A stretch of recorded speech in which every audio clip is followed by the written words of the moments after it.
we get this question a lot. Hey, Tommy, I am looking to do a 1031 exchange. I'm an accredited investor and, I want to be more passive. So what I'm looking at right now is maybe DSTs or maybe Net Lease Real Estate. So this is really, really common where, we specialize in DSTs here at Fortitude Investment Group, and we run across a lot of folks that are weighing the options between the two, right? So DST, if you don't know what it is a Delaware Statutory Trust, and you can own a fractional piece of an institutional asset. So an institutional asset, for example, could be maybe a brand new construction Amazon distribution center, right? It might cost $100 million to buy that, but you can own a slice of the pizza there for as little as $50,000 or $100,000 using your 1031 exchange proceeds. So DSTs are securities. DSTs are for accredited investors only, and it offers up kind of that, cruise ship of real estate ownership where you're completely passive. Net lease real estate, if you're not familiar with that, is going to be where, you have tenants like Walgreens and CVS and Dollar General and Family Dollar and Chipotle and, all these different net lease properties out there where these large tenants are going to sign a lease, which is corporately backed and guaranteed by the parent company.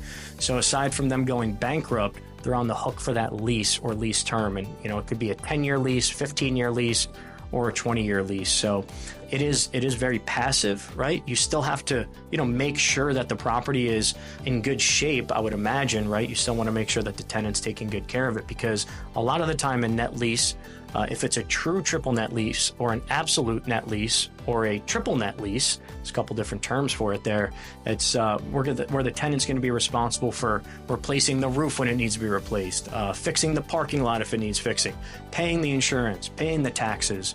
So that's what makes it passive, right? The tenant is responsible for most or all of the actual liabilities that have to do with the property during that lease term. So we get this a lot, DST versus net lease. So one of the things that I usually bring up is, of course, the minimums in DST. So the typical minimum in the DST, like I said, is $50,000 or $100,000. So if we have somebody who's selling a property for $1 million and is weighing out the option between these two for their 1031, one of the ways you can think about the benefits of a DST versus net lease is going to be you can divvy those proceeds up into multiple different types of DSTs.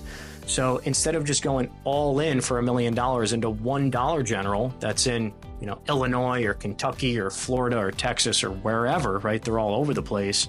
Instead of going all in for $1 million on one single tenant and having all your eggs in one basket, you can break that $1 million apart into maybe 10 different DSTs, all different asset classes, assisted living, self-storage, student housing, multifamily, all of these different types of asset classes, and have diversification across these different DST sponsor companies as well, different strategies, different potential exit timeframes with these DSTs as well, so you can have some laddered exits in there.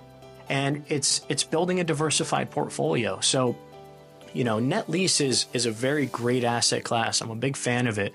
But when somebody is getting to that time in their life where they really do want to be passive, and, this is kind of, they don't want to continue to have to deal with tenants and toilets trash. They always say the 3 T's there.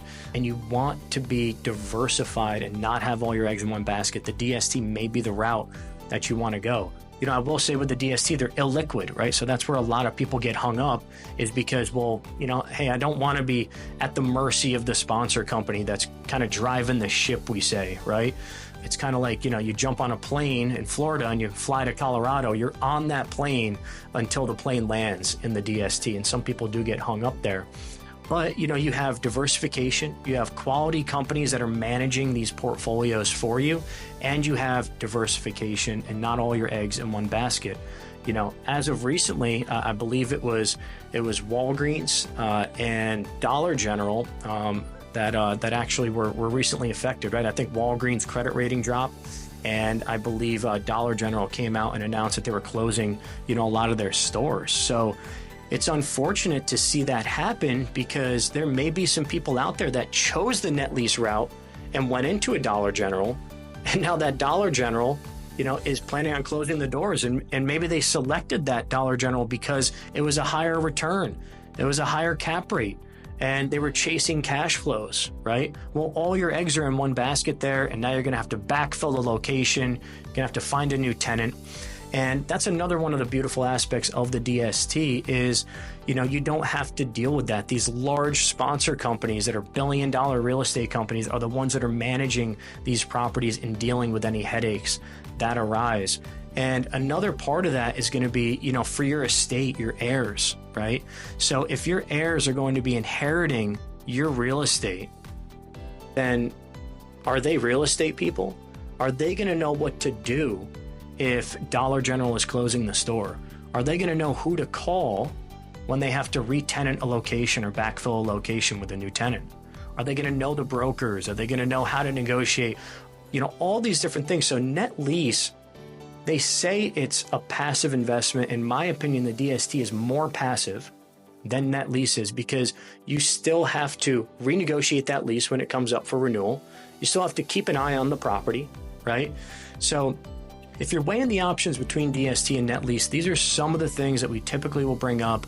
And, of course, it's completely up to you at the end of the day or the client, depending on what their needs are. But given what somebody's plan is or given what somebody's strategy is at this time in their life, we can kind of tailor that portfolio, that DST portfolio, and turn the gauge one way or another, depending on if they're looking for more appreciation and growth or if they're looking for more cash flow at this time in their life.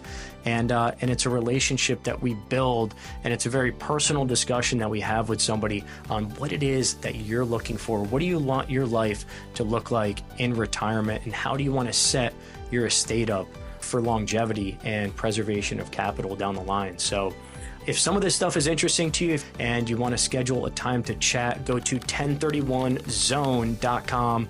That is 1031zone.com. And there's actually a meeting link on the top of that website there where you can book a time on my calendar. And I look forward to speaking with you and seeing how we can potentially assist.